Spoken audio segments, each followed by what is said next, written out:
What's going on, everybody? Welcome back to the Ruben and Jesse podcast. And today we have an awesome guest on the show. We're so excited to explore so many things with this man, Mr. Bryan Stacy. How you doing today, sir? Dude, so happy to be here. I love the name of your podcast. It's very clear. It's very clear who we're talking to. Yes. What's going on. Dude, thanks for inviting me, guys. This is fun. I actually haven't done an interview, a podcast interview outside of our own podcast for a while. Mm-hmm. And so I'm pumped to see where this takes us today. Yes. For those who don't know, this is the second half of the Great Man Within podcast with one of our previous guests, Dominick Quartuccio. They've been doing a lot of things together. I first met this man at an event called the Discerning Dick. So that just goes to show, how deep we got pretty quickly, pretty early on. And I think you got a wonderful story, man. I've heard it, a few times at this point. And I think for our audience, especially, just like any audience, especially the men listening and the women listening, who maybe at first look would take you as somebody who goes about their life a certain way or whatever it is, I don't think they would necessarily recognize or figure out that who you are and where you come from. So I think we should definitely start there. And we've got tons of things to explore today. So let's set the foundation and then let's get rocking. Yeah, I find whenever I end up talking to guys, which has been less frequent because of the pandemic, but when I meet new guys, this happened to me at the barber just this past week. Second haircut, by the way, since the pandemic started. So I am fresh right now, but you wouldn't know from my cap.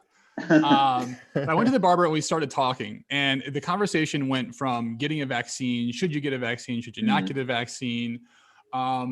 Pretty quickly into, I was qualified for a vaccine. I got my first shot. The reason I qualified for it in New York State is because I've had cancer before. I had testicular cancer about 10 years ago. And as soon as I say those words, the two things together, testicular and cancer, it opens up every single conversation, because guys are typically either obsessed with or at least curious about their own balls or what it's like to live with one nut, which is now what I have because they remove your nut that has cancer in it. And so I find that as such like an interesting entry point into all of this work. And the fact that, Jesse, you mentioned the Discerning Dick, right? That was a live event that Dominick and I put on. And the premise behind it is that as guys, we are given this potentially nuclear weapon that can be used for creation, of course, but also destruction without any kind of instructions or guides. We just kind of do it. And for the better part of my life, at least 30 years, my identity was largely wrapped around my sexual conquests and what could I get. I found myself in a couple of moments, like going to a bachelor party or going to Vegas, having sex with women that I didn't even want to be having sex with, but I wanted to prove that I could.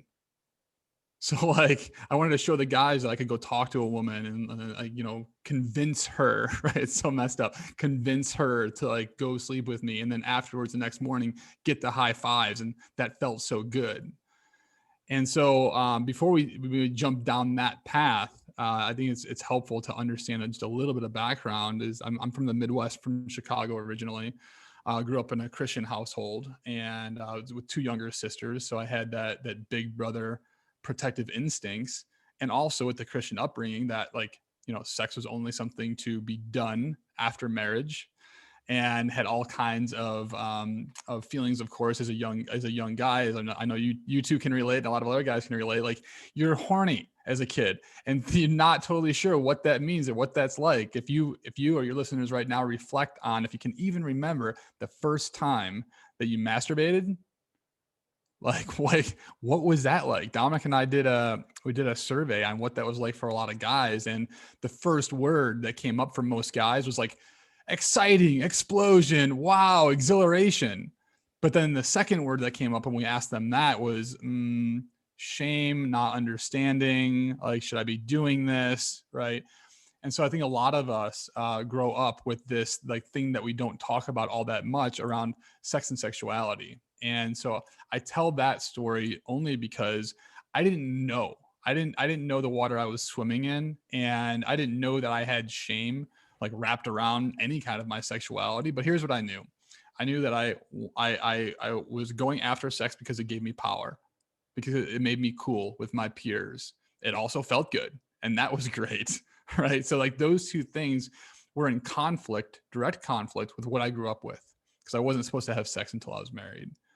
And so what I would do is I would get drunk and then I would go to have sex.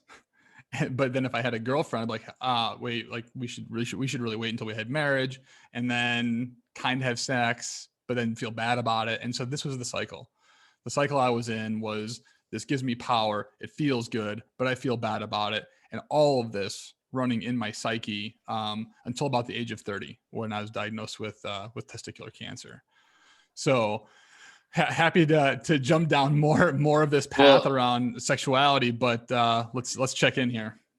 there's one, because we definitely want to get into some other topics, but something that's never really been talked about on the show before that you brought up that I think would be great is, you mentioned multiple times as you were sharing your story, that I would assume many men, especially men growing up in Western society, can relate to, is this shame and guilt around your religious background.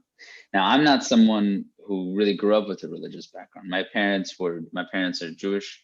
They're from Russia. They're proud Jews, but they never pressed our Judaism onto our identity, other than just like being proud that that's where we are and that's where we come from. But it was never like, because you are Jewish, you have to live your life this way. And so I'm still someone who I'm starting to understand more, because I see indoctrination, that you can find indoctrination in anything. But can you maybe express a little deeper to those who maybe also grew up in a Christian background or a religious background, and what is going on there? Like, why is it that this relationship with religion is so directly tied to the guilt and shame we have around anything, whether it is sex or the way we do life? Because I've also heard, multiple times that like a lot of people who struggle with making money come from a very religious background. A lot of people who struggle with pursuing certain, ideas and things in their life struggle because of a very religious background. So it seems like it's woven into a lot of things. So maybe not necessarily just from the sexual aspect, because I think it could be applied to anything. But can you express a little bit more about what's going on, that this relationship with your religion and how it's impacting the way you approach life? Yeah, man, this is a deep one, and to be Welcome to fully the show, transparent. Bryan. Yeah, here we go. Right? We're there. We hit it. Yeah, to be perfectly transparent here, this is something that I've not only done a lot of thinking about, but I'm still very much in process of. This is not something that I can come into your podcast on and say I'm an expert and I got this thing figured out. I can certainly give you my perspective as a 40-year-old guy who grew up in the Midwest as a Christian, and the impacts that's had on my life. And to just give a little bit of history on like the type of Christianity that I grew up with. I went to a Lutheran grade school, K through 8. My grandfather was a pastor, and that was a huge part of our life. And my granddad and I were best friends. Like he's one of the guys that have had the biggest influence on my life. And so when I grew up going to Sunday school, going to Lutheran school, going to church regularly every single Sunday until just a few years ago, right? Like this was my life. And what came with this version of Christianity was right and wrong. It was, listen, either you believe in this thing that Jesus is the only Son of God, or you go to hell. Like that's now there's a lot of other language, right? There's a lot of other things that come along with Christianity that are absolutely like beautiful core values. And quite frankly, those core values in Judaism and Christianity and Islam and a lot of other major religions are really, really similar when we look at the core values of how do you live life. And they are some of the most beautiful things on earth to learn. But what I have found in my journey through Christianity and to where I'm at now is that it also came with a residual effect of fear that if I don't do things right, that I'm going to go to hell. That if I do things that are completely in my control, like having sex or not having sex, I go to hell. And that constant little tick in the back of my mind of, if you don't do this, like it's eternity burning or doing whatever. And coming from that state, so Jesse, you asked a really profound question here, because it's not just about sex. It's about all of the things, all the potential vices, not necessarily that they are for every individual, but the potential vices that could be money, sex, right? Success, or sticking your head out and being different. And so what I grew up in was love, for sure.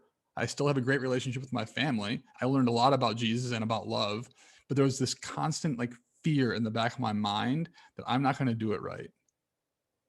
And if I don't do it right, then I spend hell. Now, what kind of mindset is that, right? That's a very limiting mindset. It's a fear-based mindset, and it's difficult to grow. And I just had this conversation with my mom. I had a 3-hour conversation with my mom just a couple of weeks ago. And the question I asked my mom is like, Mom, why do when I look at the evangelical Christians in America, many of whom are Trump supporters, and when I'm just curious about like what is it about Trump and what is it about supporting him that is attractive to you?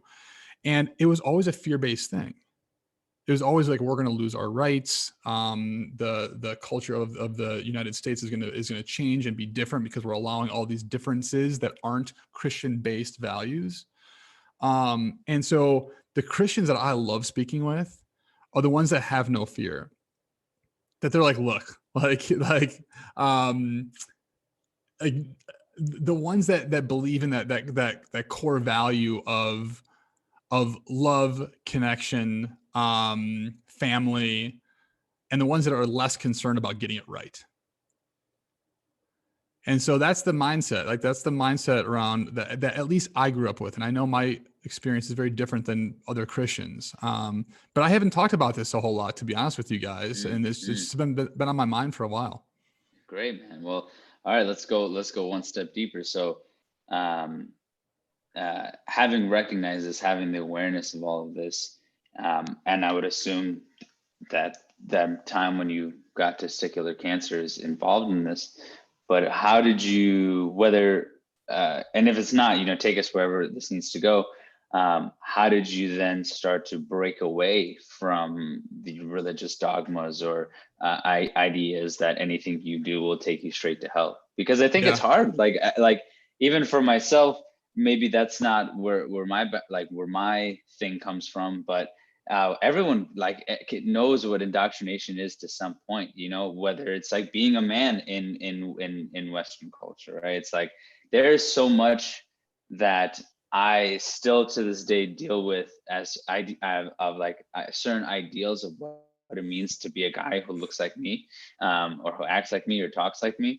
And the beauty is the more I break away from that mold, the more inspired I am, and the more I inspire the people around me, because it's like a shock to their system. They're like, you're totally not what you're supposed to be, and that gets them going. So I think it's really powerful when you can break away the mold, because those people who are stuck in that scenario, this is their opportunity to see that there's another option. So how did you start to break away and create separation from the depths of that fear? Because it's so real, So. Dude, yeah, I appreciate that question. It is fun, isn't it? Isn't it fun? It's fun exploring what we can be, as opposed to what we're supposed to be. What we're supposed to be feels sometimes safe, or we get the approval that we want from our parents or other people that are influencers in our lives. Man, when we break away, it is a freedom sort of feeling. And it also comes with some repercussions sometimes. When I started talking live on the podcast at events called The Discerning Dick, putting it on social media, where my parents are at, we had 2 years of turmoil in our family. And so but it also brought us closer, because now we're talking about subjects that have been avoided for the last 30 plus years. And I got to ask my parents where they learned about sex. I'm like, you guys didn't tell me a whole lot about it. I just kind of had to figure it out, like most people do. So where did you learn about it? What was it like growing up with my granddad, who I love very much, and also a pastor, and a mom who was very much like playing that role? Like, how did you learn about sex, Mom? Like, that's wild. So it allowed me to get curious. Now, where this came from, Jesse, Dominick and I like to talk about that life comes to teach us lessons through different events. And oftentimes we are not attuned to know that those lessons are there and we miss them. And they typically come in one of three flavors. The first flavor is like a little feather. It's kind of like tickling like underneath your cheek, maybe underneath your nose. And most of us are like, yeah, right, like go away. Like we, not a big deal, right? And oftentimes those are the words that we use. Like this isn't a big deal. Something we don't even talk about with our friends or family or anybody else. We just kind of like ignore it. Right. The next lesson that life comes is more like it's like a 2x4 across the face. If you've ever seen Tommy Boy, like where you like wax Tommy Boy across the face of the 2x4, life can come at you like that. And these are the sort of things that, you know, it could be a loss of a job, could be a loss of a relationship. It could be things that, yes, you have a mark across your face, and so you felt it and you know it's there. And oftentimes we ignore that too. We just kind of, okay, well, that hurt. Maybe I learned my lesson for a short period of time. But then life often comes and hits us with the Mack truck, which is the third sort of thing. The thing that you absolutely cannot ignore because it's in your face. And if you do ignore it, then maybe you die. Maybe that's the repercussion. Maybe you go bankrupt. Maybe you do whatever it may be, right? That life is saying, wake the fuck up. And for me, after going through this cycle of excitement, fear, and shame around sexuality, then all of a sudden I started feeling a pain in my nut. And I often get the question from guys like, what does it feel like? Like I've had a pain in my nut before. Do I have testicular cancer? And so a couple of just quick notes on that. One, testicular cancer is typically a young man's disease. Usually between the ages of like 22 to 35 is typically when testicular cancer happens. So if you're a guy and you have two nuts, give him a jingle, give him a little play. Now, you may have noticed if you ever squeezed your nut before that there's a little bit of sponginess to it. There's almost a little bit of texture to it. On my left nut, as I started feeling the pain, it started to get harder and it started to get a little bit smaller and it started to get smoother. So if you have anything that feels anything like that and any kind of like persistent pain, go see your doctor. Don't call me because I'm not a doctor and I'm not going to want to look at your nuts. But call your doctor and have them look at your nuts because it's worth it. And that's a separate tangent that we can get into. But Jesse, going back to your question of like, how did I wake up? Like it took a Mack truck for me to wake up because I was so involved with myself and especially around my sexuality. When I was diagnosed with testicular cancer, I started to ask myself for the very first time in my life questions like, holy crap, like, can I still have kids? Like, is that something I think I want that, but can I still have kids? Two, given that like my weekends were, 2 to 3 days of drinking alcohol and hooking up with women, like, can I still perform? Like, can I still perform sexually? And let's just pretend the answer is yes. The third question is like, well, I'm single. And when I get with another woman, is she going to wonder why I have one nut? Like, how am I going to explain in this like highly charged sexual moment that I have one nut? So those are just three of the very many questions that I started to ask myself.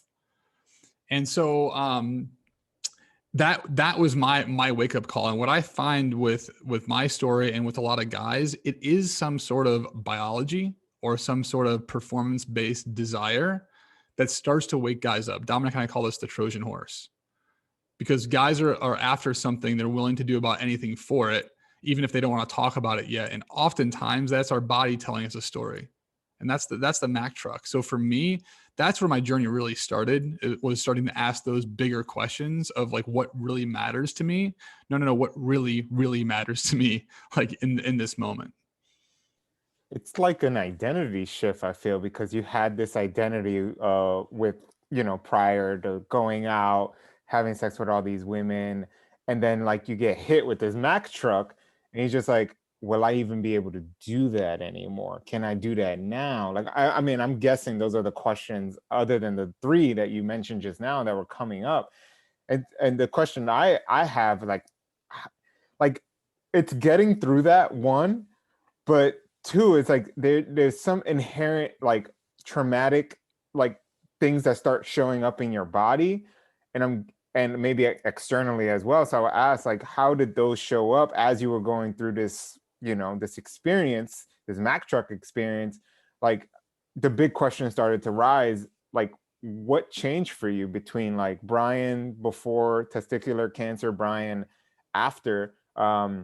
and having to deal with those, like, oh, now life has to change because this is not okay. This is not okay to Yeah. deal with. So yeah, I'm curious, like, what's the two differences there?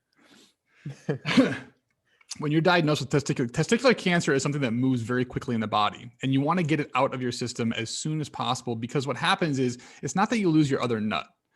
That typically the other nut is okay, which was another question that I had, by the way, because dealing with one nut, a plane can fly on one engine. It can't fly on no engines.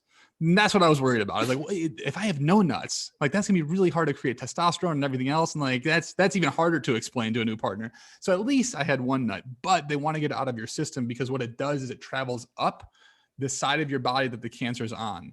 And it'll hit your lymph nodes, and it'll hit your lungs, and then it'll hit your brain. Right, that's the order that testicular cancer travels in. So if you think about Lance Armstrong, and he had testicular cancer, but they had to do brain surgery because that testicular cancer traveled up. Right, so they want to get it out of your system, out of your body as soon as possible. So I was diagnosed on a Tuesday. I had surgery on a Thursday. So that's how fast I went from 2 nuts to Jesus. 1 nut. Yeah. My mom was really, she was, and again, you know, I haven't talked much about sexuality to my mom at this point, but she was super sweet. They were living in Chicago. I was living in Washington, D.C. at the time. And she said, hey, I'm going to come take care of you as you go through the surgery and everything else. I'm like, Mom, don't worry about it. Like, stay at home. I can take care of this. She's like, no, I'm coming to DC. I'll take care of you. Okay, great. Well, something you guys may not know, my 2 nut friends here, is that even though you have 2 nuts, they both might not be working. They could be. There's a chance, and there's no way for you to tell because you got 2 nuts and then 1 hole that it comes out of. So if your right nut's working, your left nut is not working, you might not know that. So what they have you do is before you go in to have your orchiectomy, which is your nut being removed, they have you go to a sperm bank. Because if they take out the 1 nut, even if it has cancer, that's the one producing sperm, then you become infertile. So I had to go to the sperm bank the morning of my surgery on Thursday. Now, as we know, my mom was there to help take care of me. And so she goes, do you want me to come in with you? I said, no, if you could please just stay in the car, I will go in. Do you want me to hold it for you while you? Right. I'm like, Mom, if you could just do less here, that'd be great. So she's again, I love my mom. She's so sweet. So she's in the car. I go to the sperm bank. My first time ever at a sperm bank, by the way. And I wore a hoodie. I had my hood up because I didn't want people to see me, you know, and it's a fertility clinic. So it's like mostly women, of course. And so I go in, and have you guys ever seen a puppy pad? Yeah. There's these like little blue, like plastic things that dogs can pee or poo on, like in the house basically, or outside or whatever. So they set me up with this like old school leather chair. They throw a puppy pad on it and they give me a cup and they're like, have at it. I'm like, oh my What? God. Oh, This is so not the right space to try to, this is, yeah, right, exactly. And there's no like when you're in that space, and it was cold, by the way, also when you're in that space, you're not like, let's take my time. Yeah. Like, let's just like really work into this. And I gotta say, the porn that they did have porn there, and the porn they had was disgusting. It just wasn't. I mean, it's hard to have bad porn. This was bad porn. And so like that wasn't turning me on. So I basically went as fast as I could. And you have to come in the cup, of course, because that's how they take the sample and everything else. And let's just say I was disappointed with my volume of sperm.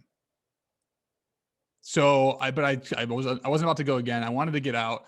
So I come in the cup. I cap the cup. I put it in the tray. You hit the button. That's all you do. Hit the button, which is very nice of them. So you don't have to like talk to a nurse or anything while you hand them your cup of cum.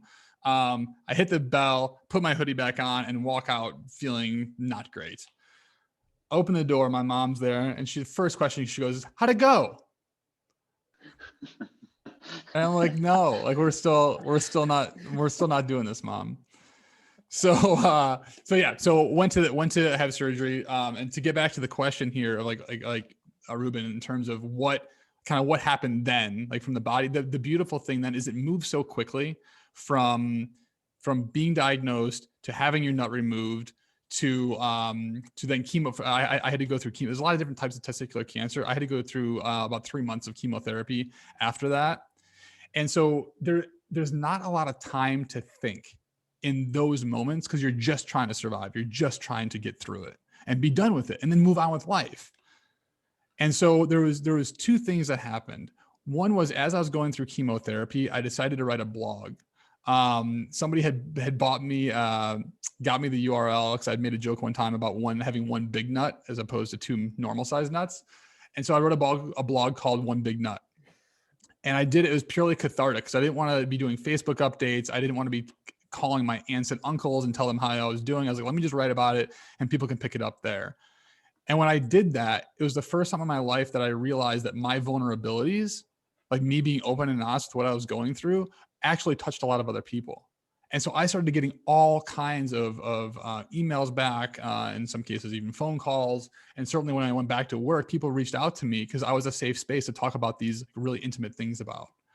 And so that was the first time in my life where I realized that like my quote weaknesses or my vulnerabilities could actually be what connects me to other guys, specifically guys in this case.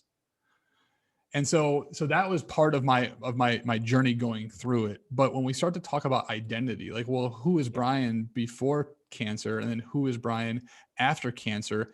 It's something I really, really struggled with. Post chemotherapy, I did chemotherapy. I stayed at my parents' house in Chicago. After chemotherapy, I went back to Washington, D.C. I was a consultant for the FBI. I've been consulting with them for about 7 years. So I went back to the office and I didn't know what I wanted to do. Like I knew life was different, but I didn't know how, I didn't know what. And I was asked that I didn't know if I wanted to be a consultant forever. Right. I actually thought I wanted to be an FBI agent, but then after testicular cancer and chemo and everything else, like that wasn't going to be happening. So my boss asked me if I wanted to get drinks with his boss and his boss's boss. So this is like 3 levels of command up at Accenture, and it wasn't quite the CEO, but it was up in the C-suite. And so he's like, hey, we're going to get drinks after work. It'd be a good opportunity for you to meet these like head honchos at Accenture. Do you want to do that? And I said, of course. Like, this is great. Like, maybe this is what I'm supposed to do. Maybe my identity, like who I am, maybe what I'm supposed to be doing is actually to be a great consultant, make great money. And like, I do enjoy this job. So, okay, cool. So I meet these guys at the bar after work, and we all got a beer. We're standing at one of those like round pub tables, and the banter starts. And then the head honcho, the top guy, asks the question. He's like, hey guys, have you ever thought about your spirit animal? And which I thought was a very weird question, especially amongst guys at a bar. But he's like, have you ever thought of a spirit animal? And I'm racking my brain. I'm like, dude, my head is bald from chemotherapy. Like, I just lost a nut. Like, the last thing in the world I've thought about is a freaking spirit animal. But, you know, some of the other guys are like, yeah, I've thought about it. And so the head honcho goes first. He goes, well, my spirit animal is a bald eagle. And the reason it's a bald eagle is because I feel like I have great vision. I like to fly and see the perspective of the world from a higher vantage point. And, you know, we're in Washington, D.C., so the bald eagle, right? And so I'm thinking like, wow, that's a pretty good one. That's a good spirit animal, like big head boss guy. And so then the number 2 in charge goes. And he's like, oh, he's like, for sure. And these guys didn't skip a beat. It wasn't like they had to think about it. It's like, for some reason, they knew what their freaking spirit animal was. He goes, it's a shark. Like he's like, it's kind of like the king of the sea. Like, I don't know if you guys know this, but sharks never stop swimming. They're like always moving. He's like, also a fun fact, sharks never get cancer, which I personally, as Bryan, thought was very insensitive. But okay, great. So now he's the shark. He's the king predator of the ocean. So that's great. And so then my boss goes, right? And he's like, I got this one easy. He's like, I would be a lion, right? He's like, you know, because king of the jungle, and I have the pride, and like I can hunt when I want, I eat what I want, like Simba, right? And I'm like, oh my God. So now it's coming to me. I'm trying to listen. I'm also racking my brain for what my spirit animal is. And I'm like, okay, so we got like basically king of the skies, king of the jungle, king of the ocean. Like what else is out there? And it was almost like I blacked out for a moment. I was so freaking nervous. I blacked out. And in that moment of blackout, can't figure things out, can't really think, I blurted out jellyfish. And I was like, I think my spirit animal is a jellyfish. And I knew as soon as I said it, like, you ever said something and the words come out of your mouth and you just want to like put them, please come back in, like, let's reset, hit the reset button, please. So I saw my boss's eyes when I said jellyfish, and his eyes just like were saucers. And he tried to cover for me, which was really like sweet of him. He's like, oh, he's like, jellyfish, cool. You mean like the man of war jellyfish that like if it touches you, it kills you, you know? And I'm like, And like in this moment of like of truth and honesty, I was like, no, man, like, have you ever seen those like, little moon jellies? They have like a little iridescent circle. They're very cute. They don't do very much. If they hit you, you barely even feel it.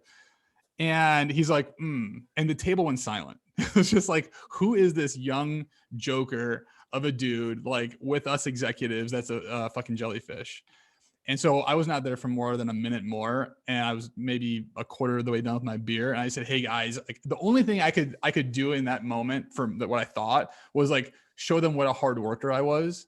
And I was like, "Guys, I got a ton of work to do. I got to get out of here. It was great meeting you. Thank you for having me. Like I'm out." And so I exited stage right, and I started walking home. It was about a 10-minute walk from that bar to where I lived.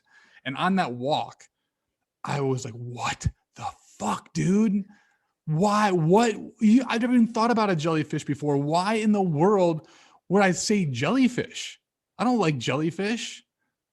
Why did I say jellyfish?" And when that was one of the first times in my life that like for some reason I was actually honest with myself, because in that moment my identity of like this guy that was going to be an FBI agent, that was like had my identity around this sexual creature and party guy on the weekends, like that's gone. And I didn't know what was gonna, like, I felt like a fucking jellyfish. I felt like I was just floating, going from one thing to the next thing in life, fully in drift, taking up like whatever comes my way. And that's how my life had been up to that point. I was just kind of like doing it. And so it started, that was the moment, Ruben, of that identity shift of, but it didn't shift from one identity to the next. And that dip is what a lot of us guys don't understand is part of the process.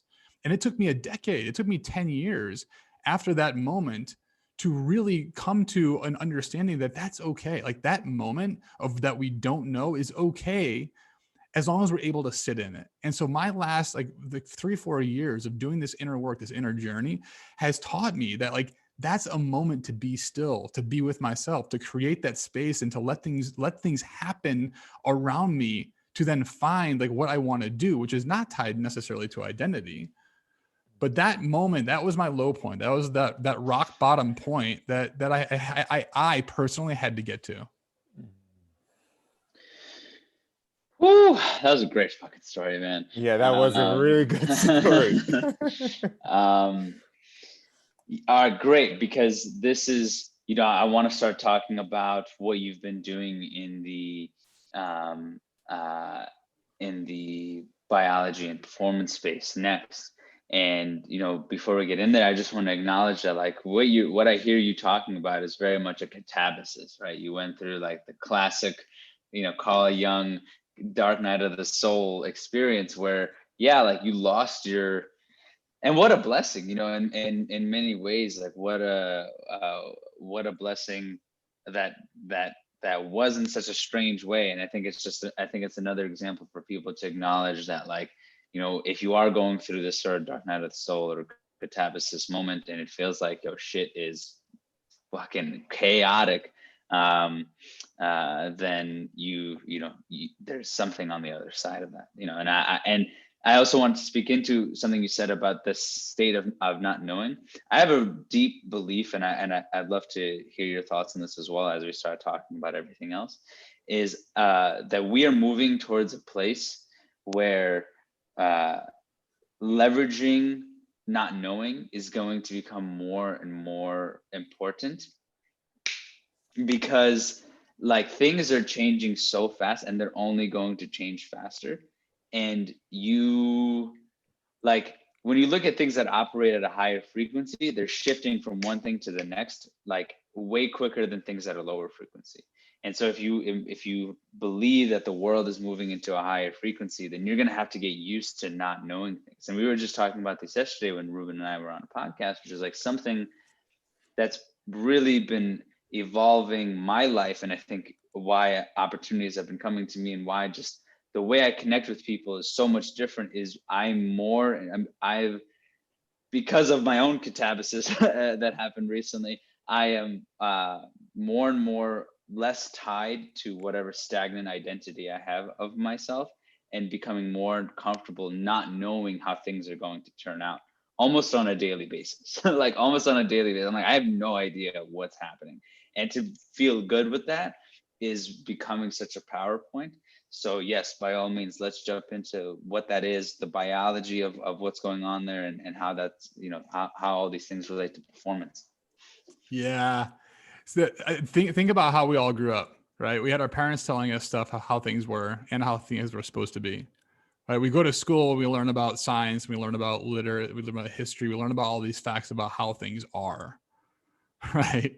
Then we go to work and we're told how to do things. And there's practically zero attention given to what we don't know.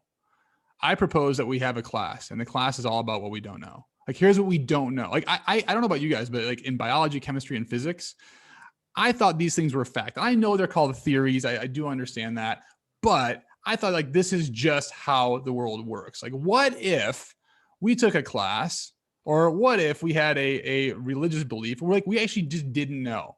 Like, actually, we're not. Here's the story, but like we actually don't know. We don't necessarily know technically where we come from. What's subatomic, below that, below that, below that? Like, we don't have the tools. Like, we'll probably find it out at some point in time, and then it becomes like science and we know more.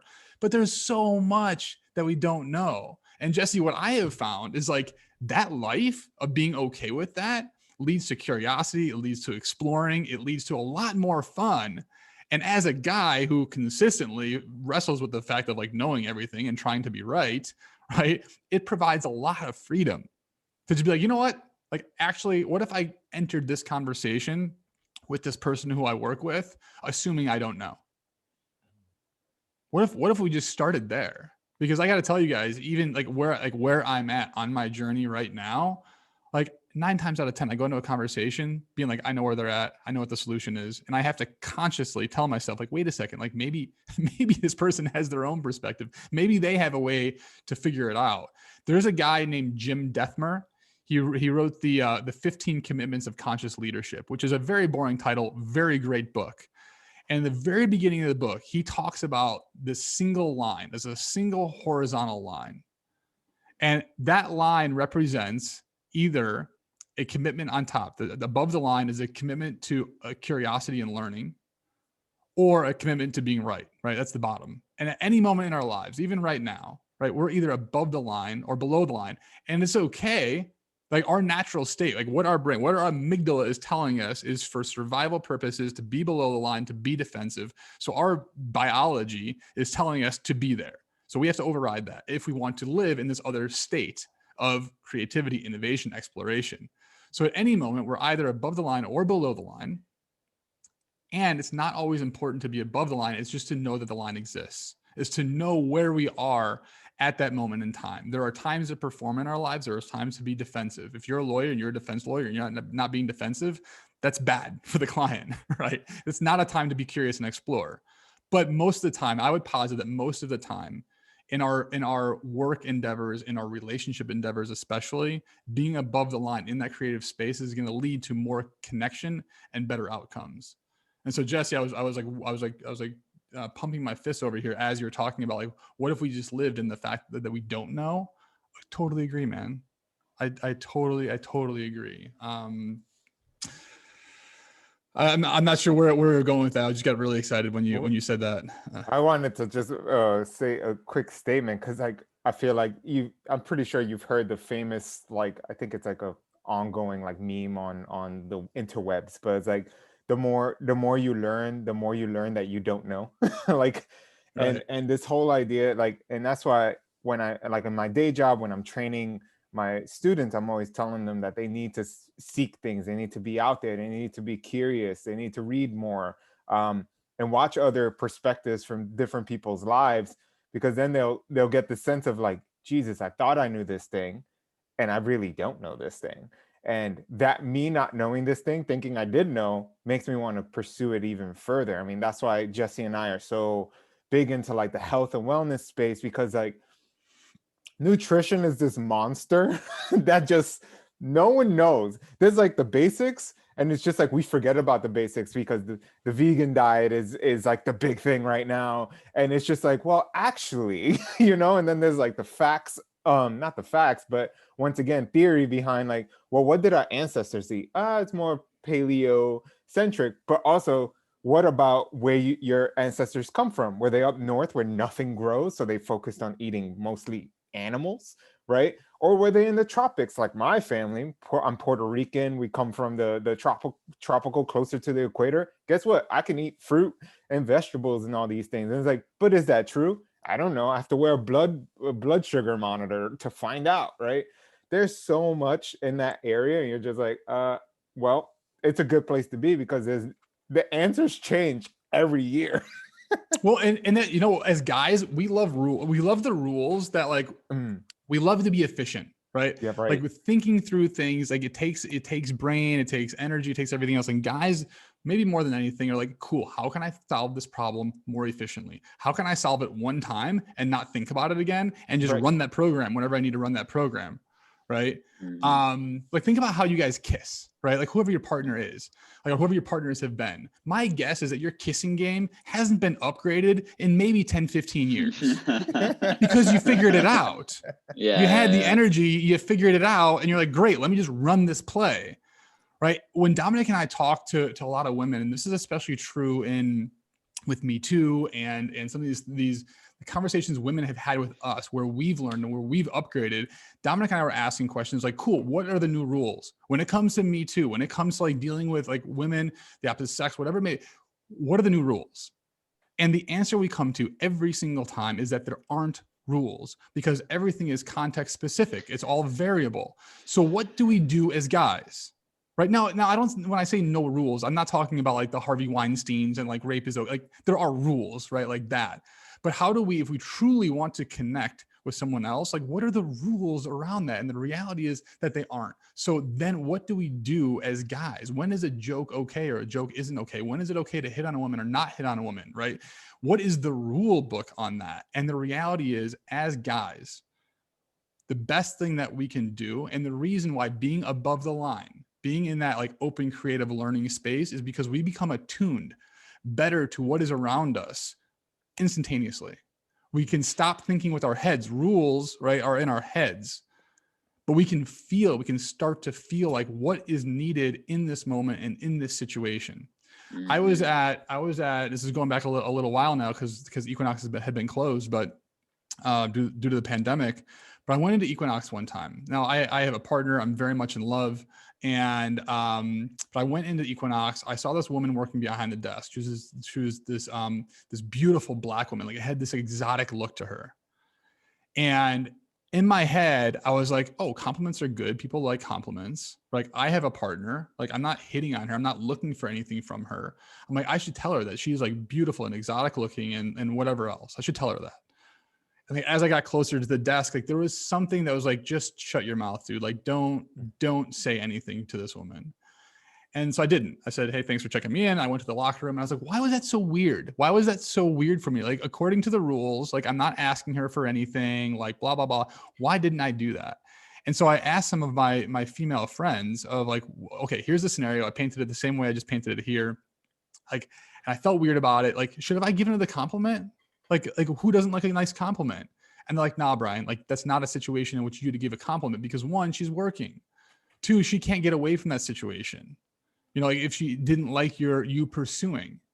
And I didn't know those things. I didn't know those rules, but I knew something was a little bit off. So as guys, we can develop that level of attunement if we walk into situations with this open, curious place, being above the line. And so again, going back to what you guys are talking about, like the not knowing, that's cool. Like we can know intuitively, right, if we're open to it. Yeah, and this is where I want to start talking about the biology of it, because you already started on that path, which is how do we change? I want to understand more about what that means to you, and how do we change practices or the way we do things to start tapping into these greater potentials? Because you know, something I was talking about with Ruben on the show yesterday, which is like, for example, for me, something that's been very powerful is using the power of breath, using the power of coherence and heart math, and using techniques in that institute has revolutionized the way I approach life. And I'm literally changing my biology. I'm changing the way my heart rate variability patterns itself. to then allows me to open up to greater potentials. And the example you just gave in that moment with, intuitively you knew how to approach or not approach this woman, I think can be applied to any scenario in life, whether it's at work, whether it's anything, which is when you can drop the attachments to, like you said, the rules, right? For example, like I remember I was out with a friend recently, and he comes over to me and he like unbuttoned one of his shirts. And he's like, "Do you like it more like this?" And I was like, I was like, when you pay attention to stuff like that, you're missing out on all of the subtle cues because you're concerned about, okay, this. Yeah, but Jesse, did you like it better like that? I think so. No. Show when a you little not chest hair. but it's true, because I would do the same thing. And this has been, since we're still on the topic of women, like this has been very eye-opening for me, because even though like I had my own set of rules, you know what I mean? Like I learned game, right? Game theory, Neil Strauss, RSD, all the things. And I would approach women in that way all the time. I'd be like, all right, here's the formula. This is what I do when we first start talking. This is what I do, and I do that, and it works. It works fine. But it doesn't work like I am putting on a show, and it was always a problem, because who I am in my authentic self, I always felt I could not express that until I got them to the point where, okay, they're hooked, and now we can move forward. But now, like in my conversations with women, I'm me from the start. Like I'm me because it's like when you become proficient at playing guitar, then you can riff all you want because you know the foundation, and then you can move from there. And so it sounds like you're proficient with playing with yourself. There it is. Yeah, I mean, that is true. Exactly. That's actually really true. So can you start talking about the biology and the performance aspects, because maybe there's no rules to it being in the moment, but maybe there's rules to preparation, and maybe that's something that we can dig into. Yeah. So I think we can't talk about biology without talking about two other B's, because these are so intrinsically linked. And the three B's, as I call them, is we have a belief, and we have a behavior, and then we have the biology. And there's a feedback loop there, right? And oftentimes that biology can change our beliefs. That biology can also change our behavior often. So it goes both ways. And we'll talk about that in just 1 second. But before we dive into those three B's, there's something else that we have to bring awareness around. I know for me as a kid, as an athlete, as a corporate person, I can't say that I was a very feeling sort of person. My belief was that feelings were a distraction. They could make you feel out of control, and I wanted control, and therefore I didn't want them. I didn't want to deal with them. And so I didn't. I became proficient at not dealing with anything that was actually coming up. Feeling anything, because feelings are weak. Feelings are for pussies. Feelings are for right. All these things that would come up. So I think the biggest learning I've had in the past several years is why am I actually doing something that I'm doing? And Jesse, I'll put this back to you here for a moment. When you're talking about coherence and heart math and all these different things, and it sounds like you're a guy that likes to explore, that likes to check these things out, that likes to improve. Like, what is it? Like, what's underneath? Even just use one of these as heart math. Like, what is it that you're either wanting? Like, what kind of feeling are you after? Or what kind of feeling are you actually getting? I would say I would say two things. The one that I'm after is confidence in my ability to co-create reality. I don't know if that's a feeling, but I think it's a paradigm that can be very wild at times. And unless you're in a state that allows you to accept that, it's very easy to not accept that because of linear space and time. You may believe that that's not what's happening. And so going into that state, it was a reminder that no, this is actually what's going on. So that's it's a reminder of the reality that you believe to be. yes. And then from the actual like in the moment experience is a sense of gratitude, compassion, appreciation, because I see myself as someone who can be very selfish or self-oriented, and it's not effective. It's not effective for relationships. It's not effective for relationships with myself or for work or anything, or for creativity. And so I'm training myself to be more compassionate, which I never thought was possible. I never thought. I was like, listen, I'm a self-centered guy. I'm narcissistic. I'm a millennial. It is what it is. But no, you can actually train yourself to be more of a compassionate. And a word you said early on there was like this state of co-creation. Mm-hmm. So if you were consistently in that state of co-creation, what would that feel like? Oh man, like I'm king of the world, like I'm a beacon of light for everything that comes in front of me, so that's just so exciting. So these feelings of power, of king, of light, of things going through me, of shining, of teaching, right? And there's no accident that you guys are doing this podcast and have been doing it for a long time and enjoy it, right? And so there's these beliefs that if you do these things, then you will get to this state of feeling like a king, of feeling like light, like it's going through you. And so when we talk about the biology, right, the biology ends up just being a feedback loop.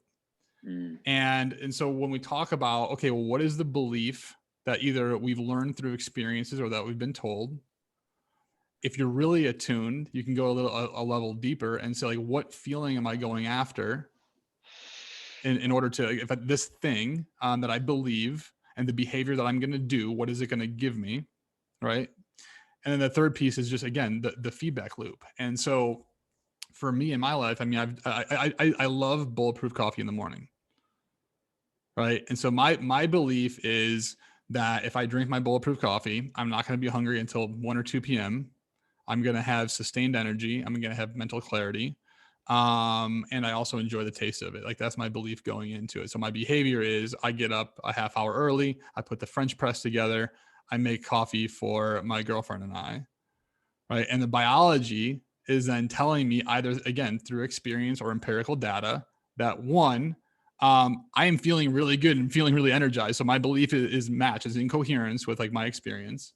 And also I do blood tests and my lipids are looking great. My like cholesterol is looking great. Like all the different pieces of my biology are looking really, really good.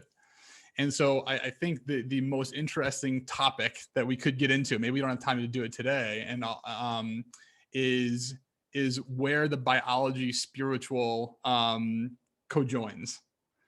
And so when we start to look at the like what we start to put into our body and how our beliefs and our behaviors start to affect that biology, the problem is we often don't have the feedback loop to tell us that it's working. So if anybody's ever taken vitamin E before, right? Cool, you're doing vitamin E. Why are you doing it? Is it good for your eyes? Is it good for your skin? Like, what is it good for? Right. The part that we're always missing is like, we're doing it because the doctor told me it was good. And because my telomeres are going to stay longer, because whatever. But I don't actually know. I can't tell you. I've been taking vitamin E for 4 years now. I don't know if it's doing any good. I hope maybe it's going to give me a couple of years at the end of my life. I don't really know. And so I think the big biology missing here is that biological feedback loop, proving whether our behaviors or our beliefs and behaviors are actually legitimate or not. And so I currently run a company called Valheala, and Valheala helps organizations set their protocols for COVID.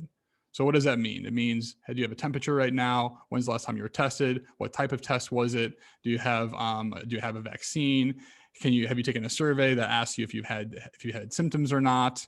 What is your risk factors based on where you live, right? All these protocols like into what is the behavior that they've done. So is the person matching the protocol or not? If they match the protocol, cool, come into work, come onto the production set, do that. Otherwise, like don't, like stay at home, right? Or take the survey or take your temperature or go get tested, like do something to meet that protocol. And so I think what's missing outside of COVID, of course, is what are these protocols that we believe are going to change our biology, which then change our belief? Because I can tell you, if I took a test and it showed me empirically that my skin is looking and feeling better, that my biological age is younger because I'm taking vitamin E and I'm just using that vitamin E. Please don't go take out a bunch of vitamin E. I'm just a dumb excuse here, or dumb example. But if it was showing me that it was better, like look at pedometers, right? Pedometers like have been around for years, but now my parents are like, I did 10,000 steps today. Cool. Like you're probably doing 10,000 steps before pedometers came out, but now now you're starting to feel healthy. So again, so to go back to the belief, the behavior and the biology of it, I think that's the piece that we're really, really missing.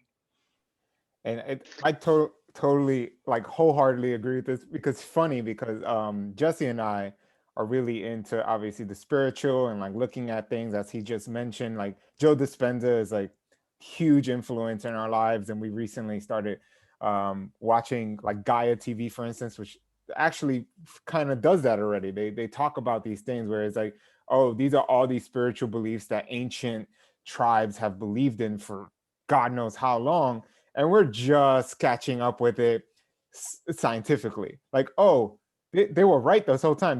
They had their own different kinds of technologies, but now with our technology, you're like, oh, we get it now. And it's just like, well, they got it thousands of years ago, so it's like you're kind of late. But it's funny because like when you're talking about belief, behavior, and biology, and it's just like, oh, so the placebo effect has been one of the ongoing things. And when I hear people talking like other podcasts, or I talk to like people that I know at work or anyone else, and they say specific things, I'm like, oh, so you're talking about the placebo effect. And they're like, but that doesn't really work. And you're just like, but all these studies actually use all the data says differently, right? Right. So you're just like, so there's something that the mind can do that affects the rest of our biology.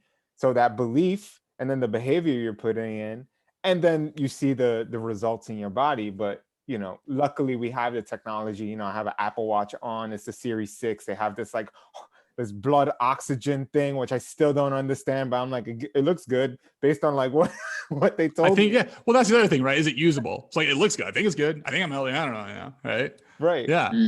And that's why I mentioned like the blood sugar monitor earlier, because that's something that a lot of recently Jesse, I don't know if you're still into it as much as I am, but I followed this whole carnivore thing because I was like, veganism did not work for me. It did not work for a lot of people that I know. Oh, but there's people doing the all the way to the opposite side of things, where they're just eating meat and no vegetables. And two of the people that I follow, they use blood sugar monitors. They took their blood test. They did all this. And they're like, well, veganism, all these documentaries that came out were showing that if you eat meat, it does all these bad things, yada, yada, yada. But hey, if I look at this data, I'm more healthier than those people over there. And I'm just like, oh, this makes it more confusing in these spaces. But it's like, oh, did they use the fact that they believed that meat is healthier, not having plants? They're doing the behavior and eating it. And then they're also looking at the biology of what's working for them. And it's working. So obviously it's just that loop begins. Oh, I'm gonna keep eating meat because it does this. And maybe I'll throw in, something else like some fruit or honey or whatever they do. And it may affect something. So they may bring it in or take it out. So there's so many like different pieces. And that's why I love that we can call it the 3 Bs. And, like, is this how you're doing it when you're looking at your health or anything else in your life? It could just be the way you think, your morning routine, like, what are these loops that you're playing over and over again? I love that you can put it in this place where you're like, oh, this makes more sense to explain to someone, where it's like, explain to me like I'm 5. That's one of my favorite Reddit threads. If you haven't checked it out for the audience, like I highly recommend it, because it's just like, oh, these things. How is it showing up in your life? Yeah, but it's just like what you were saying. I was like putting all these pieces together and I'm like, oh, this makes so much sense. Yeah, it's all connected, right? And you're talking about our technology is just now catching up, which is really cool. I'm a futurist. I love like where we're going with data and sensors and everything else. I hope to pee in a toilet one day and it tells me exactly how I'm doing biologically, what I need to be eating, what I need to be drinking, right? Because making that usable is the bridge that we're not quite there yet. So I'm very excited about this. But I spent 13 years in corporate America. I was consulting for Accenture. And I got to a point where a client would come to me and say, hey, here's the scope of the project. And I could look at them on the spot and be like, that's about $300,000 worth of work. Okay, cool. But then to get that proposal through the Accenture machine, right, we had to have about 15 people look at it. We had to look at the risk compliance. We had to look at legal. We had to have the developers take a look and see how long it would take to develop the software solution. We had the management consultants take a look at it and see how much strategy was needed, right? So we had like 15 people look at this thing. And at the end of it, it would come out to about, $298,000 or maybe $302,000. Like it was within margin. And so like there's this idea of like the top down, like once you just know you've had enough experience, you've had enough experiments, like you just kind of know, as opposed to what they call the bottom up, which is the 15 people that are involved, like crunching the numbers and taking 3 weeks to actually do it to get to that same answer. So, our ancient ancestors definitely had that top down approach. And I think we've lost a little bit. That's again, that attunement of what's actually happening around us and are we picking it up? So whether it's you're vegan, whether it's you're eating meat, what you're really doing is you're running experiments in the belief that you're going to get to a feeling of whatever it may be. And then you're just figuring out, did it work or did it not work? That's it, right? That's kind of our bottom up approach. So I think our ancient ancestors were very wise and didn't have the empirical data. And the reason I'm so excited about right now is we've over-indexed on like, show me the data.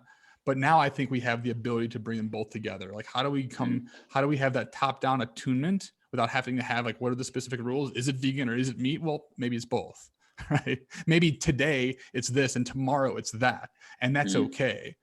And Jesse, going back to your unknown piece, cool. Like that's fine, right? But I think we're gonna start to see that convergence of attunement and data, right? Which is really, really, really cool. Well, so that's actually something I wanted to touch on a little deeper, because what Ruben brought up is a really good point in the fact that, hey, like the fact that ancient civilizations knew these things without having any of the equipment that we have speaks volume to the power of intuition and the power of being human, like like simply just being human. And my concern with these technologies is, although maybe they are a feedback for what is true, but will it stunt us in our own ability to decide what is true? Because, for example, like I used to have a Whoop band, so did Ruben. I used to have a Whoop band, and it just got to the point where I was like, I don't need this. Like I've studied this information long enough. I've been, I know the foundation of how to operate with my body. I know when I need to take a rest. I know when I can push it. I know when I can eat this amount of food, or when I'm overeating or undereating or whatever the fuck is going on. I know, and I don't need a wristband to tell me that. I don't need a wristband to tell me how rested I am. I know how rested I am because I know how to check in with myself. And I feel as if, like you said, in school, we're taught all these rules of how to think, and not even what to think. Why this is having authority figures tell us what is true. And one of my concerns is there is belief built into technology, right? Like the people who are building this technology, they are already coming from a certain standpoint of what they think ultimate potential is. And to what extent could that hinder us? Because if it's only playing by the rules that were designed by this equipment or this feedback loop, or based on the current science that's available, right? Like you said, for everything that we know, there's 10,000 things we don't know. There's things that still in ancient texts look crazy, but that's because we don't have any technology. We don't have the science to understand it now. But there's so many of things that were like that before, where it was crazy until we had the science to prove that, hey, that thing that was written 8,000 years ago was true. And so can you also talk into what are the sort of the soft technology or the inner technology that's available to us, so that we can use those feedback loops if it's something that's really challenging and maybe we don't have the precision of to really know, or if it's a very dire situation, like, hey, those things can come in handy. But I still come from the space that, hey, we have more potential to have our own answers than any Google in the world. And so how do you, whether it's with your clients or within your companies, how do you offer that too? Because to talk into COVID for a second, I think a big reason why we shit the bed with this thing is because none of us have the tools to self-regulate what's going on. We are so dependent on certain sources to tell us how we should feel about something or how scared we should be about something. And it puts everyone in a frenzy. And that's how you create, that's how you create dogmas. That's how you create mind control, because if you don't have the tools to discern what's real and what's not real, bad shit happens. So how do you give more power to people to be more discerning in what's true for them? Yeah, this could be a whole topic for podcast 2 with you guys, because this is you're asking a really big question here, right? And I love this and appreciate it. It's the crux of a lot of what especially Dominick and I do, and I know where you guys are at also. But I'll give you a couple of short answers. One is that the data piece of this. So you said that inherently built into technology is some sort of bias, and we've seen that play out time and time again when it comes to AI and everything else. But what I would say is, like, you started with a Woot band. You had it for a little while, you tested it, you tried it, and then you're saying, like, hey, look, I don't need the Woot band anymore. I can tell when I need XYZ, right? So I would say that the data piece of this is a starting point, not an ending point. The ending point is where we can write that program internally, be happy like with where that outcome's at, or be fulfilled with where that outcome's at, and then move on with life and kind of go on to the next thing. And that's one definition of evolution. So I think the data piece of this and the technology piece of this is a starting point, not an ending point. I think is a really, really big piece. Do you guys edit this podcast or no? We do. Let it roll. Okay, got it. Like pregnant pause here. There was one other piece I had on the technology side of this. I'm trying to think of what it was now, but I'm drawing a blank.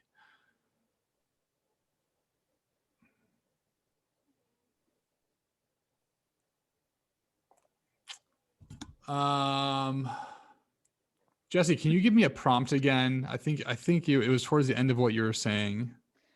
Yeah, like basically how do we access inner technologies to give us the ability to discern what's true and what's not true for us? Yeah, great. Thank you. Perfect. Okay, so Dominick and I did a podcast right at the very beginning of the pandemic, and it's called Build Your Foundation. And I think what you're talking about it's so true. And we've seen it play out so hardcore in this pandemic of like, well, should I be wearing a mask? Should I not be wearing a mask? Should I take the vaccine? Should I not take the vaccine? What does the data say? What does the research say? And like, very rarely do we take the opportunity to just pause. Like, what, like, let me feel this. Like, give me a second. Like, let me just feel into this thing and feel like kind of what feels right. I think so. First and foremost, like, just knowing that that's an option, that's out there. We don't have to have exactly what the data is, because the guidance has changed. It's changed around masks. It's changed around things to take. It's around COVID. And we could use COVID as just a small example for the rest of life. So I think like living into that unknown, Jesse, that you keep talking about, right? And allowing ourselves to like really make up our own decision on like what is right for us in that moment, is what that foundation is about. It is what that inner work is about. And people that have done that have gone through the trials and tribulations of, can I just sit with myself for 20 minutes? Guys, when I was traveling, when I was in the consulting work, if I would hop on a plane ride, even for an hour, if I didn't have like everything charged before they had plugs in the airplane, if I didn't have like a book, like everything fully charged, like the worst scenario, the hell for me was to have to sit on that plane with nothing to do. That would have been awful. Like if I ran out of batteries and I forgot a book and I had to like do something else, like I could not sit with myself. And so you go from that to like some sort of meditation. I thought meditation was the biggest joke in the world. I thought it was actually a part of the occult that is a non-Christian activity or whatever you want to call it. But like, so the people that have built this inner foundation of being able to be with themselves, of being able to witness like what's actually going on in their body and around them, as opposed to like the doing, right? Those are the people that can take the time because they're not in fight or flight mode. They're above the line, right? They're in that open learning curiosity. They're in that place where they can be attuned to the data that's coming in, to the data that's internal, to the data that's external, to start to make some of those decisions. So what I would have to say about that, Jesse, is for anybody, you can even hear the tone of my voice slowing down here. For anybody that is so wrapped up in like, show me the thing and let me do the thing, just pause. See if you can take a breath. See if you can listen to your breath for 1 minute. Do it for a minute and see what happens. Because that's where the wisdom's at. That's the only way that we can give ourselves the space to really tune in to what's around us. It's fun, and I'm a visual person, so the visual that I'm getting, not sure if you're familiar, Bryan, with I'm a big fan of Japanese anime. I'm pretty sure if you're watching the YouTube, like I got my little figurines over here, but there's a character here, Goku. I don't know if you know him, but I grew up watching Dragon Ball Z, and something I love about that character, and it ties into all of this because he's all about like training and being the best and the strongest, and he's always seeking the next big challenge. He in Dragon Ball he became the world's strongest, and then Dragon Ball Z was like him going kind of outside of Earth and having to deal with conquerors of planets. It gets really out there. But the whole idea is that recently in his growth, because he's like had different transformations, and to me it represents a different identity, he was able to step into a more evolved version of himself, because he's like, I'm stronger now because I've been through these trials and tribulations. I've done my training. I've done the inner work. I know the Great Mind Within podcast, y'all all about the inner work. And recently he's been able to achieve a power state that's called ultra instinct. And I love this idea of ultra instinct. And I think what we're talking about here is the fact that we can get to that place. Like Jesse, we used the Whoop Band for about 6 to 8 months before I originally was like, I don't need this anymore, because I feel it in my body when I've had the lack of sleep, when I ate the wrong thing, when I overtrained or I underate or whatever it looks like. I feel like with that part, and I'm just using nutrition as an example, I was able to achieve this ultra instinct. And what this level in the anime shows is he's able to he transforms into this part, and nothing can stop him because he doesn't need to think anymore. So if an enemy throws a punch, he doesn't need to calculate it, because he's done all this training over the course of all these years that the show takes place. And when he's in this like ultra instinct state, no matter how many throws, punches or kicks or anything the enemy is doing, he's dodging them without thinking, because it's the instinct that finally was able to take over. He was able to move beyond ego. He was able to move beyond the limits of the brain, and he was able to tap into something that, I mean, I don't know if science has kept up with the intuition and all these things that we talked about, but he's able to just like, I don't need to think anymore. I just do it because I've trained my mind and body already, to the point that they're like, oh, I need minimal energy for this.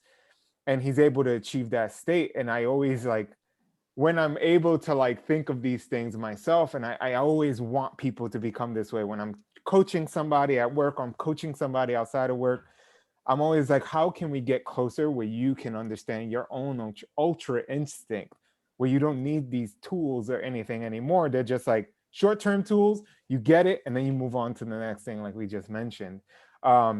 So yeah, like where I was going with that, I don't know, but that was like the visual. Dude, I love what we just got, ultra instinct. Is that what you called it? Ultra instinct. Yeah. I love that. Like, who doesn't want to live like that? And what did you say? You said minimal energy, right?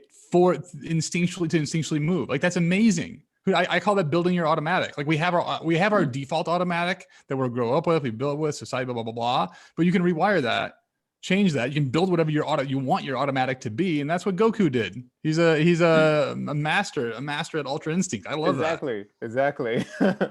Yeah. So that's what my, Do you have any information as, because this is something that I'm becoming more curious about too, is like building your automatic. And what we're, what we're talking about is like how much level of awareness can we bring into a situation, and sustain that awareness. And something that I've been curious about is like, I know how awareness works. Like I know the power of it, and how, like, maybe the environments that create awareness, but is there any science or anything you can speak into, maybe even just your own idea as to what is awareness? Like what is actually going on? What is the mechanism that defines awareness? Because I haven't seen anything on that, and I think it's so fascinating. There are some great yogis out there that they spend, I think, because they don't sleep 24/7, like looking into what is consciousness. Like what exactly is that thing called consciousness? And if I had an answer for you, Jesse, then I would be I'd probably be on some cloud somewhere, like with a harp. I don't really know, but I don't have an answer to that in terms of what is awareness, what is consciousness, and I'm happy to recommend a couple people that could come on here. Yeah, for sure. I mean, my Instagram handle is Bryan in Theory, so like I'm happy to spout theories all day long. Yeah. But here's what I have found to be a useful thing, a useful tool for me when it comes to awareness. What I have found is when it comes to awareness, if I try to figure it all out, I lose the entire point. And so it has to be something that is supremely simple. That is absolutely something that like I can catch at least 3 times out of 10, right? And so what I do from an awareness standpoint is I try to check in. I've done this on this podcast maybe 3 or 4 times now. I do it when I'm talking with my girlfriend.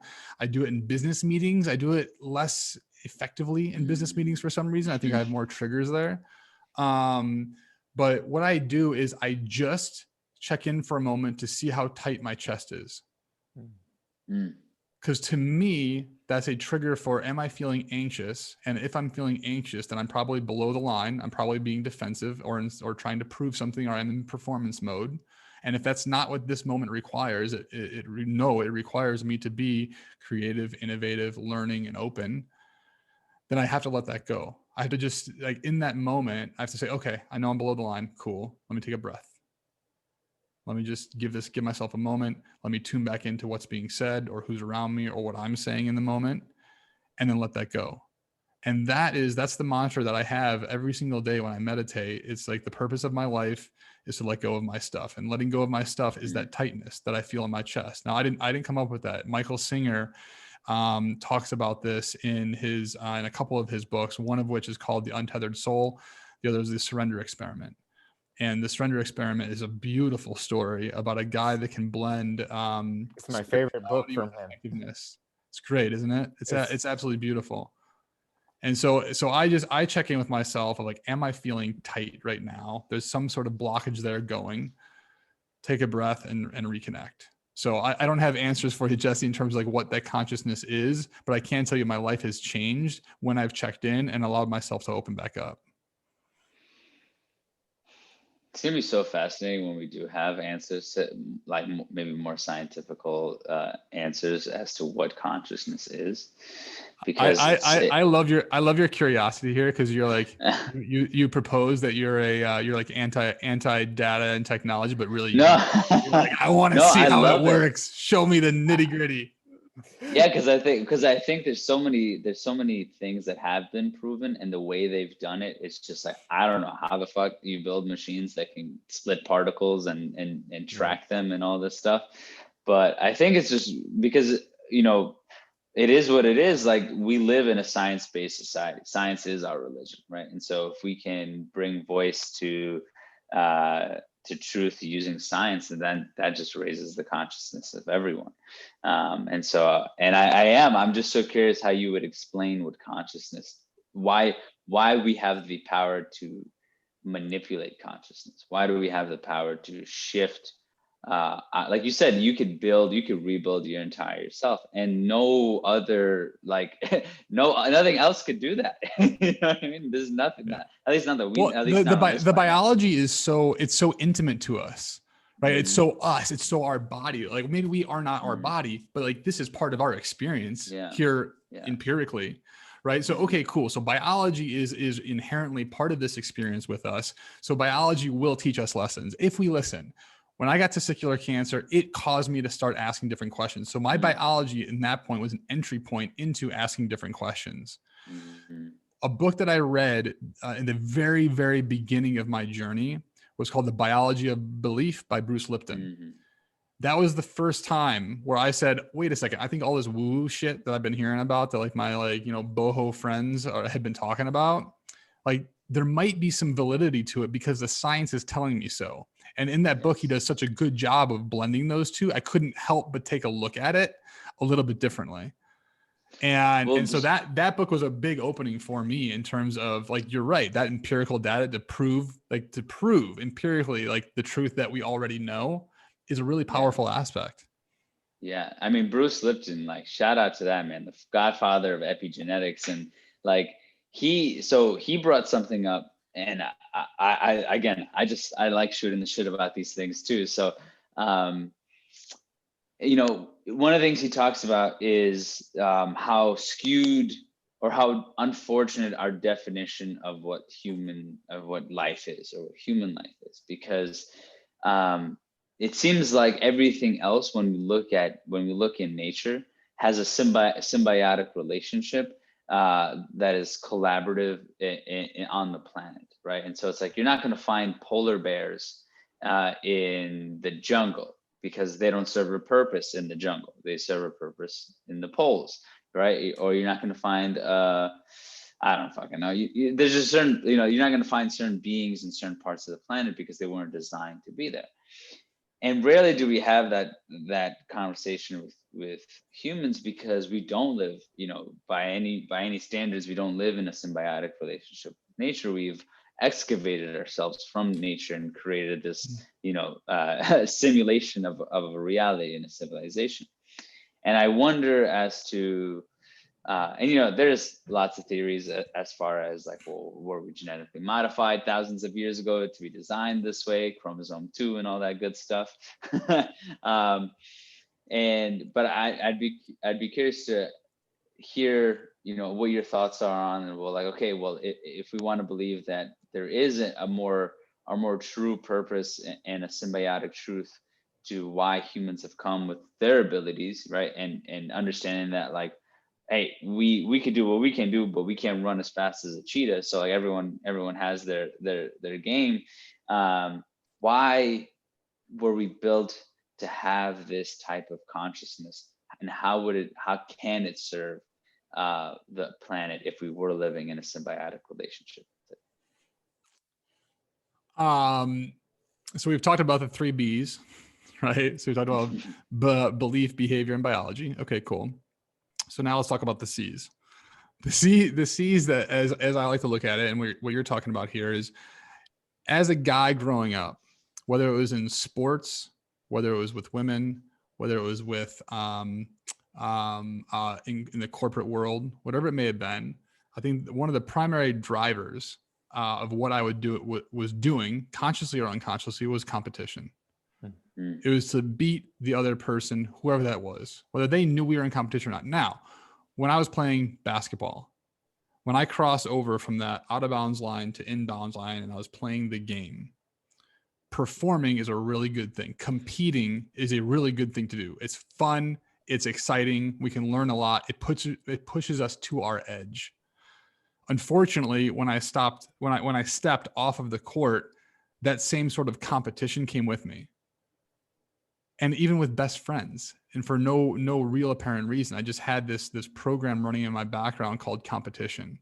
And so I'd walk into a bar and I would size everybody up. Right? I'd go into a conference room and I'd look at everybody, like, understand their resumes and everything else. And so everything in my life was a competition. Where that broke for me, where I realized that, like, oh, holy shit, Bryan's got a real problem here, is when I did a retreat with Dominick back in 2017. And what I learned in that moment is I had never done any kind of men's work before, never any kind of inner work before. And the only reason I went to this retreat was because Dominick was a friend, and I thought he was making a terrible mistake leaving the corporate world and doing his own thing as a coach. And so I went there only to support him as a friend, but thought what he was doing was ridiculous. So of course we get there, it's a men's group. There's no alcohol, there's no women. I'm like, well, those are the two things that pretty much drive my life. So this is going to be ridiculous. We sit in a circle. I'm like, of course there's a circle, because I imagine that's like what woo people do. And then Dominick asked the question of like, why are you here? And so each guy went around in the circle, and one guy in the circle said, you know, I've been married 3 years now. We had our first kid about a year ago, and you know, my wife and I just can't connect anymore. Like we're not having sex. We're not like close, and you know, went on. In my mind, when he said that, I was like, then go fuck your wife. What is wrong with you? Like, why are you here talking to a bunch of guys? Like, don't you have work to do with your wife? Then go do that. Why are you here? Right. And then the next guy went, and he's like, well, I'm here because, you know, I've started a few businesses. They've all been really successful. I've sold them. But every time I get to the top, every time I get to that point, like I'm missing something. Like there's just something that's not fulfilling. And then all I do is I run to the next thing and I build the next bigger thing. In my mind, in Bryan's mind, I was like, oh, boo hoo. Sorry, you've made so much money. You've been so fucking successful, like that you can't like figure out life. Like that must be really tough for you. Right. And I didn't know this. I wasn't consciously doing it. And I didn't realize it until the very end, because there was one guy, Dominick asked another question on the last day that said, when are you at your best? And this guy said that he's at his best, and he barely got through the story because he was at his best when he was at the crib of his daughter and his wife was by his side, and they were looking down at their daughter, and they said, man, like we've done something really good here. And he could barely tell his story because he was crying. And in my head, I was like, you pussy, like, why are you fucking crying in front of all of these guys? Right. Like, so I had this critic in my mind that I didn't even know was there, that was constantly looking for weakness and because of competition. And so I'm answering your question here, Jesse, in a roundabout way, because it's important to know where I'm coming from in this theory, and that competition is what kills us. Like this whole idea of Darwin and survival of the fittest and whatnot, it serves a purpose between the lines, but it should not be our driving force in everything that we do. My theory is that if we looked at collaboration, if we looked at cooperation, if we looked at synergies, we looked at alignment, like this world would move so much faster in the right direction. But unfortunately, right, we look at competition as the gold medal, and it's just not. So I think, like, what would it look like if we lived in symbiosis with everything? I can tell you, I've seen experiments. I mentioned I spent 13 years at Accenture. 10 of those years were in the HR space. And I've done thousands of interviews with people. And what I notice that people often do during interviews is they trade their desires and what they want, the reason they're actually there, for proving that they can do the corporate desires. The first thing I look at when I do interviews with people now is I look if they know, do they know why they're there? Is it just to get money? That's okay if it is. That's totally fine. But if you don't know actually why you're there, I don't want you on my team. Because if you don't know why you're there, I can't find alignment, right? This isn't a competition thing. How often do we see competition between employees and the companies they work for? It's insane. So what I look for is somebody that knows why they're there, and is there alignment between what they desire as an individual and what the experiences are that the company can give them to also better the company's goals.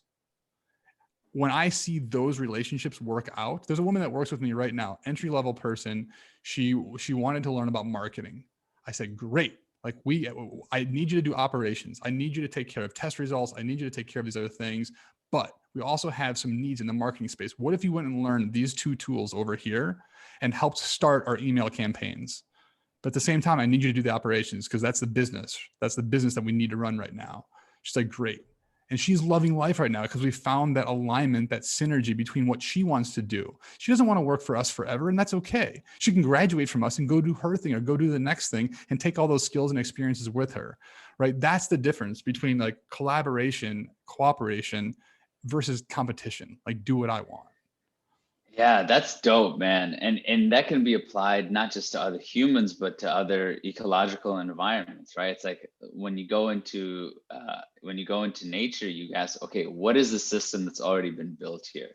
And how do we take what we need and offer what they need, and and create that system, because it can be applied to everything, man. That's absolutely true. And on a personal level, I feel that what we have the capability of doing is the exact opposite of what we're doing now, which is, if we were able to apply our knowledge, we can make Earth, the fucking most happening planet, in galaxies, in multiple galaxies. You know what I mean? Because we could take nature and upgrade it to even into grander levels, and create more opportunities for other life forms. So, yeah, man, that's totally the future I want to be a part So, of. so let me I know we're coming to a close here, but I Sure. want to bring it back. We've been all over the map here in the best of ways, right? We've got a journey that's gone ups and downs across the map. But I want to bring it back to this religion, and you're asking about the Mhm. mindset of religion. And one part of that is the belief that we've got it figured out, that we die. Again, if you believe the right things, you go to heaven. So our life then becomes wrapped around, like, A, doing it right so that you get there, and B, we've already got it figured out. So we're going to this place called heaven. What I have come to, my personal belief and understanding now, is that we have an opportunity in this time, in this space, in this right now, to make a decision. We talked about the line, right? Above the line or below the line. Are we going to be open, learning, and curious, or are we going to be closed, defensive, and committed to being right? We have, at every single moment, we have the choice to make this world a more beautiful place, right? Or to do the opposite of that. And I think if our focus is always on, like, getting to heaven instead of creating heaven here on earth, right? It's a very different mindset. And so you call it, like, what you call, like, the most banging happening, like, planet in the galaxy, right? Totally. I actually think we can create heaven here, like, on earth, right here, right now, as opposed to waiting for what this thing that may potentially happen. And if we do that, if there's heaven, if you have to believe the right things, like, my belief is that we'll get there too. But, like, why not do that now? Amen. Well, I had just one question, a last question for you, Bryan, because it came up for me when you mentioned that you read that Bruce Lipton book, The Biology of Belief, and something that I struggle with in dealing in working with the amount of people. I mean, I manage about over 50 people. I'm managing staff, and then I'm managing a bunch of students. So obviously, many different ways of thought. And from what I've seen in your history of your career with Accenture and after with your businesses, a lot of your work is very data driven, at least, and like customer service in a sense. We managing people as well. And there's this challenge that I find myself in because I'm not a data person. Like I'm very more on the side of intuitive, just like yourself. I grew up with a mom and a sister, like, and a bunch of aunties who took care of me when my mother was at work or whatever the case may be. So I grew up very much around women, and I feel very intuitive in that sense. So that's where I have my strengths, but I definitely struggle in the data department. I try my best, but I definitely struggle there. And I'm always trying to help people who are more, they're more heady, they're more data. We need to look at the data. We need to look at the data.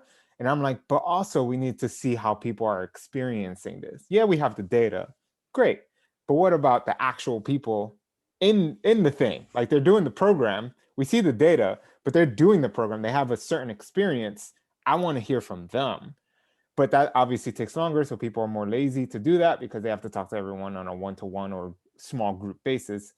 So how, with your experience, how can we find ways where we can give people a book like The Biology of Belief, for instance, like if they don't have belief because they're so data, they're so science heavy, they're so heady in here, and they have less of heart bringing that in. They have less heart, more brain, and I'm able to be like, read The Way of the Superior Man. Yes, it's a little out there and woo woo, like you mentioned, like the whole woo woo, oh, woo woo people get into the circle, woo woo people do all this.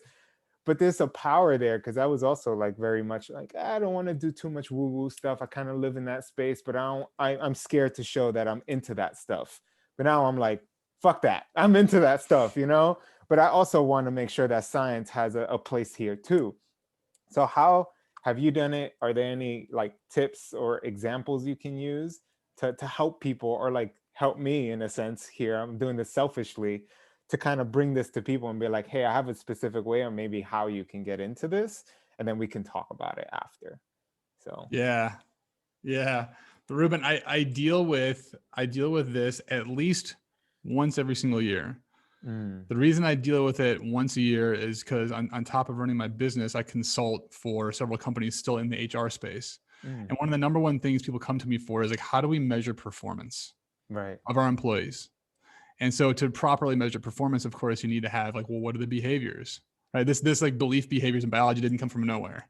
So so it's like, cool, like what are the behaviors that you want to see? What are the things that you believe like as an organization? And so we usually start there, and then we work our way over to competencies, and are people like behaving in these ways that meet the competencies, right? And competencies could be like attention to detail, it could be great communicator, right? Those are the different competencies. And so we typically set up systems in which can systematically data-driven approach to rating how somebody does in performance, right? And so then what do you get? You get at the end of the year, you get the spreadsheet, you get all the data, and it's a very, very efficient way to start to categorize people into who did well, who didn't do well, and how can we either help them or get rid of them, right? And then how can we continue to push the people that are doing really, really well, right? That's a very data-driven, scientific esque approach. It's the same answer that I gave Jesse earlier. That's the starting point. It's not the ending point. And that's where a lot of people get tripped up, because it's so easy when you're at the top and you're so disconnected at top like of an organization like a CEO, and you're often disconnected to like what's going on with the people down below, because you can't. We don't have the capacity as a human, as a single human, to understand all of those stories. So we look at the data and we make snap decisions. And so the only way that we can make the story side of this, the heart side of this, more efficient is by empowering the people below us to start making some of those decisions. So you have to look at both the data, and you have to look at the story of what's going on. We put together for the FBI their first leadership development program. That leadership development program was, think about it as like a college curriculum where you got certain points for doing certain things. We had some people fly through the program that was supposed to take a year and a half in about 3 months. Right. So what do you think? Wow. And they did great. They did great stuff, right? They nailed it. They did all the experiences. They wrote about it. They did the reflections, right? And the data looked fantastic. When they got into a leadership role, they were awful. They actually received a nickname called a blue flamer, because the reason they're called a blue flamer, FBI, blue and everything else, they were flaming through the organization, because all they cared about, their intention wasn't in the right place. All they cared about was checking the right boxes. And they grew up, right, figuring out how to do the right tests, check the right boxes, and all the data looked great. But nobody checked in on their story. Nobody checked in on their alignment to what they want out of the position of leading other people, other than to just advance. And so the reason I bring this up, like I see this every single year, is because the conversation I have with CEOs every single year is like, what's your data? Do you even have that in place? Because that's part of the story. It's the only way to do it efficiently. And what are you doing to bring the story into this? And how are you making decisions based on that? So it's a yes and, not an either or. Mm, mm. Well, thank you for that, because it's definitely something I have to bring in to my day-to-day organization. But Jesse, I don't know if you had anything before we do our final No, question and brother. close. Yeah, man, this has been an awesome conversation. This is stuff I love to talk about. So thank you so much for jumping on. And if there are any last words, last sentiments you want to give to the audience about any of the things we talked today, and then we'll let you share where people can find you, and we'll call it a day. I think I'm just going to come back to Jesse, one of your comments about how much fun you've been having by shedding identities and by opening up to like what you're like other things that you're not supposed to be, and like how fun, how scary, but how fun and exciting that can be. Oh man, when I went from somebody that like like couldn't even tell a woman what I wanted sexually to somebody that can talk about it like really openly on a podcast. Freedom, baby. Like that's where it's at. So to any of the guys listening to this, if you have an edge and you start to feel that like tightness in your chest whenever you're having a conversation or you're about to experience something cool, let that in, take a breath, and move, keep moving with life. So guys, I appreciate this conversation. We went wide and deep. That's very rare in a podcast. So I appreciate you guiding and leading here. For sure, man. Well, please, share where people can find you, whatever. If there's anything you're working on that you can share with the people, let them know as well, and we'll go from there. Yeah, absolutely. You can find me on Instagram at Bryan in Theory. Actually, that's not even true. That's how much I'm on Instagram. It's actually Bryan Theory, BrYinTheory. ORY is Bryan in Theory, Bryan Theory.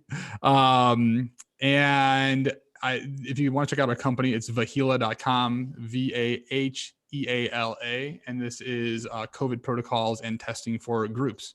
And it's actually awesome. Like, I'm so pumped that we're about to be in the position of being able to do events, because we're providing the protocols and testing for a ton of different events, weddings, like concerts. I'm so excited about things starting, and I think, like, fingers crossed, between vaccines and testing, that we'll be able to bring people back together in person. I'd love to jam with you too as well in person. So if you're looking for that, if you're somebody that you're a business, you're a movie production, you're an event, you're a person who just wants to bring the family together safely, we can help with that. And happy to do so.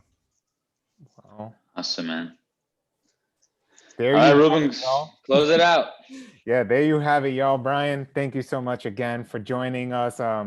Again, like you said, this conversation went so many areas, and I think we touched on so many points. I'm excited to share it in just a few weeks with all the folks. But thank you for everything you brought here, your vulnerabilities, your experiences, your stories. Not only that, but I truly think you're a hilarious person. I'm always thinking, like, is Bryan ever going to get into comedy? Because I know, in the Great Man Within podcast, like, your comments and your questions, sometimes I'm just like dying laughing. I'm like, you're a really big part of that podcast I like look for. So when I see DQ Solo, I listen to Dominick's, but I'm like, man, Bryan's missing here, man. Like, I'm missing on those episodes. I so appreciate that. I always say, like, when I go into like really spiritual places, I'm like the only thing that's not allowed here is funny. Like, can we please bring a little hilarity to some of these more like serious and deep topics? Because I think that is a piece that's sometimes missing. So an allergy to funny. And of course, my comedian friends would tell me I'm not funny at all. So here we are. Oh, there you go. Well, that means you should do it more. But yeah, right. But thank you so much, man. Again. And yeah, folks, make sure you connect with Bryan on Instagram. Check out his website. And of course, we plan to do this again. Hopefully all four of us eventually. Yeah. Dominick, great. You, and then us too, and do something really cool there. But we just have to plan it out. But anyway, folks, thank you so much for listening, and we'll talk to you later. Thank you, Bryan, again. Peace. Yeah, thanks, guys. Peace.